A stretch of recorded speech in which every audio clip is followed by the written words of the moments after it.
Hello, Cardinals. We are on lesson 8, getting started in our notebook. You should be taping in objectives 8 on page 66. On page 67, you're going to be titling that vocabulary, and you'll be adding a number of vocabulary words in just a little bit. And on page 68, that's where you'll be doing the majority of your work today. The topic is getting started. Our focus question is, how do energy transformations inform the design of a roller coaster? And our word of the day is engineers. Engineers design materials, structures, and systems while considering the limitations imposed by practicality, regulations, safety, and cost. So engineers are designing things based on limitations, safety, regulations, and cost is always important. We're going to be reading the introduction to you today. I will read it aloud right now.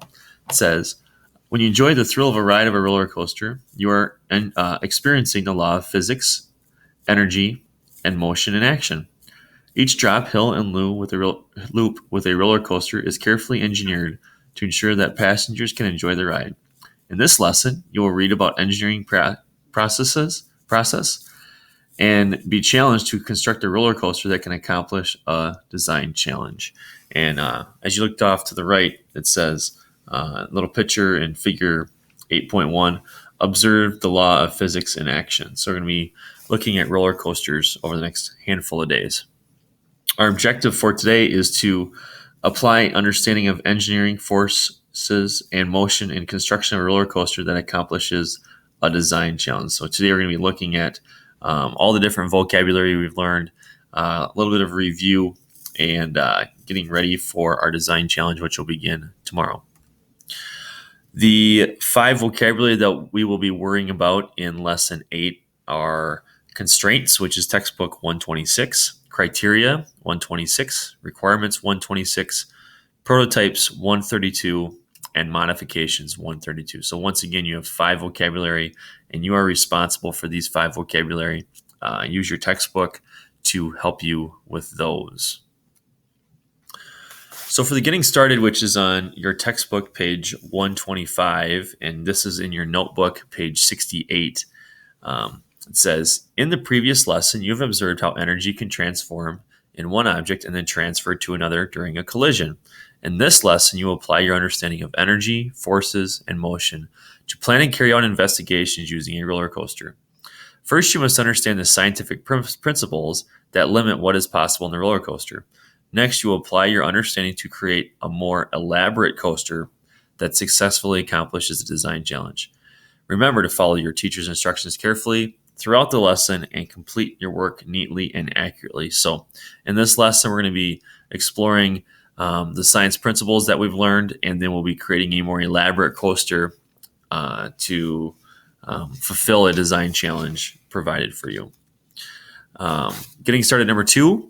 You're going to be thinking about Newton's 3 laws and the relationship between potential and kinetic energy, and you're going to write a paragraph in your science notebook which you explain how these laws can be observed in the motion of a passenger car traveling on a roller coaster track. So for number 2, you're going to be looking at a number of different roller coaster designs off in figure 8.2 to the right. This is in your textbook, page 125. And you're going to be writing a paragraph. You're going to want probably about 5, 6, 7 sentences explaining how all the different laws can be observed in a roller coaster. The laws we're talking about are Newton's first law. This is all review for you. An object at rest will stay at rest, and an object in motion will stay in motion in the same direction with the same speed unless acted upon by an unbalanced force. And you have to think about where that would be in the roller coaster. You have to think about Newton's second law, which is acceleration equals force times mass. All right, so acceleration is force times mass. Where would that be in the roller coaster? You want to write that down. Newton's third law, for reaction, there's an equal and opposite reaction. Where would that be in the roller coaster? Potential energy is weight times height. Where would that be in the roller coaster? Kinetic energy equals 1/2 mass times velocity squared. Where would that be in the roller coaster? So a lot of different vocabulary to decide where different items are in a roller coaster. All those different vocabulary should be included within your paragraph and explaining where you would find the roller coaster. At the bottom here, you can kind of see a roller coaster simulation. And off to the right here, it shows how potential and kinetic energy change throughout the roller coaster. So you can see the potential energy grow, and then the kinetic energy grow depending on how high and how fast the roller coaster is going. So it might be good for you to watch one of those. It gives you the height, and it also gives you the velocity. And all of those vocabulary should be included within your paragraph. And then finally, number 3, you're going to read your building your knowledge is the sky the limit. That's in your textbook, page 126. And you're going to read those 4 or 5 paragraphs. And you're going to, based on what you've read and your understanding of energy, forces, and motion, what are some factors that engineers must consider when designing a roller coaster? And you have to explain the rationale behind your answer. So remember, rationale means reasons. All right. So you have to explain the reasons behind your answers about what some factors engineers must consider. So how do Newton's laws, how do potential and kinetic energy play a role in building a roller coaster? So your to-do list for today is to do lesson 8, Getting Started, reviewing the previous lessons, observing Newton's 3 laws of motion. Remember, you're writing a paragraph there. You're going to read, is the sky the limit? Those are, and answer some engineering questions that you create. And then you have the 5 vocabulary to prep for your lesson.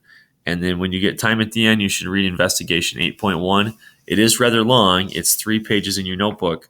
It's on in your textbook. It's pages 127, 128, and 129. So getting started today. Good luck, Cardinals.